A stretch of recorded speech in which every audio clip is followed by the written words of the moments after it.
speaking of fascinating, according to our co-host today, the Middle East is the next big stage for global content creators. He has worked with the likes of Kim Kardashian and Logan Paul, and we're very happy to have him in the studio. Please welcome Sheeraz Hasan, the founder and global CEO of Fame. Sheeraz, thank you so much for coming back on the show. Absolute pleasure. So my first question is going to be a bit of a vague question. In a sense, what is fame, if you think about it? So fame is the most addicted drug in the world. Oh, wow. Oh yeah. It's so addictive that once you get it, you want more and more and more. So fame to me, I would also say influence, recognition, power, significance. So when I've worked with many stars over the last 25 years, and fame is a powerful energy. What do I mean by fame?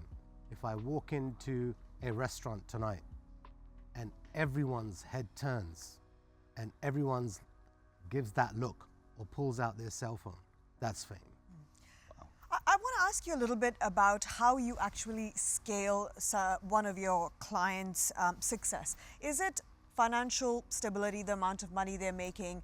Is it the recognition? Is it longevity? Because not all the celebrities and A-list stars have all these things in a row. So how exactly do you measure the success of a client?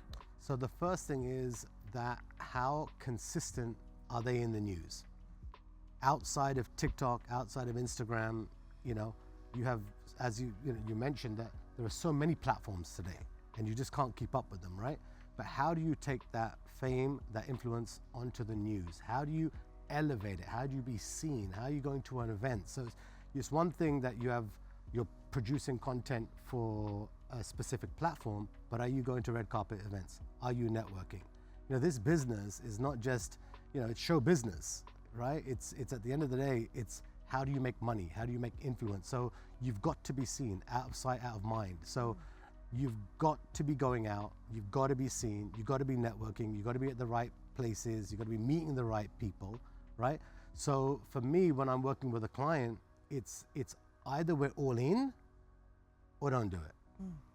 It sounds like you need to be controversial as well. Of course you need to poke the bear. You don't poke the bear. What is poking the bear? Saying something shocking. Within 3 seconds of your video, you've got someone's attention. Are they going to share it? Right? And whereas everyone plays safe, right?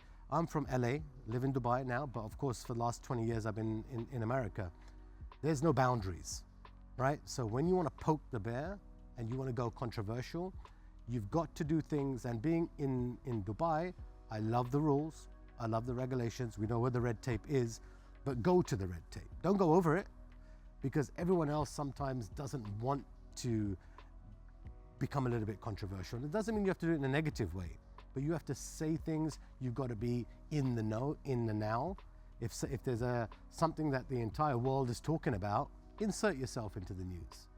Give your opinion on that news story, because that's how you get free media. That's how you're going to become relevant. That's how people are going to start sharing you. So don't be scared of it. Poke the bear. If you don't poke the bear, you will not become viral. But that's the thing that people are kind of cautious about, because whatever you put in the internet, it can explode in a good way or a bad way. Some people say like there's no good and bad press, it's only press. But then these people are becoming the new A-listers. People are actually following them and kind of looking at what they say as truth and like solid. So how can you balance building a good career and building a good brand while at the same time not damaging it just for views? Okay, so there's two questions you ask yourself. Are you in this to make money? That's one question. Are you in this just to become famous? Or you want a bit of both, right? So if you're looking to make longevity, then you've got to forget yourself. You've got to think, who's going to cut me the check? Is the brand. So I can be loud.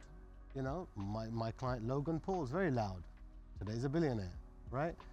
Kim Kardashian, super loud, also a billionaire, right? So, or you've got other stars who are building it up, and you always have to remember, at the end of the day, and I've seen this throughout my career, I'll never forget when there was an Angelina Jolie movie. Everything's ready to go. The movie was about to happen. everything's ready to go. It's been planning for years. And one financer pulled the plug. For whatever reason, they didn't want to put the money in. In that one moment, everything shut down. So if you're creating content, always keep in mind, if you want to do this for the long term, the brand that I'm targeting, if it's Chanel, if it's a local brand, or if it's, it doesn't matter what the brand is, am I brand friendly?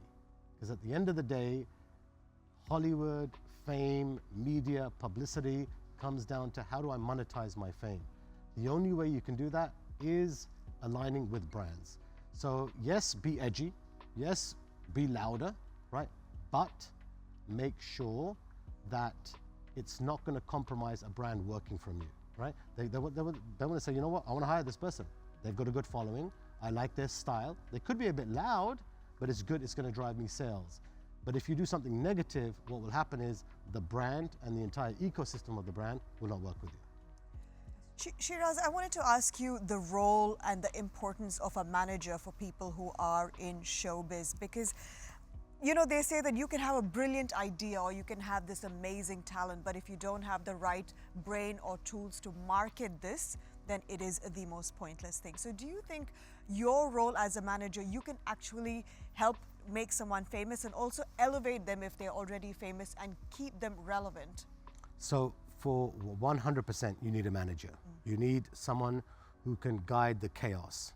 But, and I will say this with the ultimate respect, never have a manager that you are in love with. And I mean that it's very serious and it's very deep. You cannot have a manager that is emotionally invested on an emotional level, because that manager, if there's any form of jealousy, insecurity, is going to hold back. There's going to be opportunities that you might get, and I know it without mentioning any big celebrity names, that people's careers have vanished because a manager has blocked a deal, didn't want to do the deal. So make sure the manager is a pit bull, bulldog that hasn't eaten, hungry, not someone who's going to sit there and receive calls. You want someone, if they can't go through the front door, they can't get through to the back door, they go through the chimney.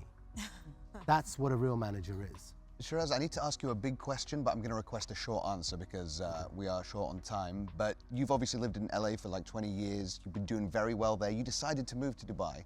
I want to know why you think the Middle East is the next big stage for content creators. Yeah, I can tell you, first of all, this is the safest place in the world, number one. Number two, the culture, the people, the forward thinking of the government. You've got more money, you've got more opportunity. Whereas where I am right now in Hollywood, it's almost like pause. There's nothing happening.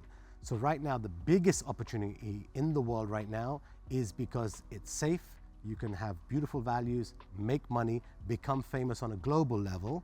If a chocolate can become famous, brother, anyone can be famous in Dubai. Love that. Well, Sheeraz, please stay with us because it's really interesting everything you've been saying, and we're going to be delving deeper into it because next up, we'll be talking to an entrepreneur who's bringing creators together at Creators HQ. See you after the break.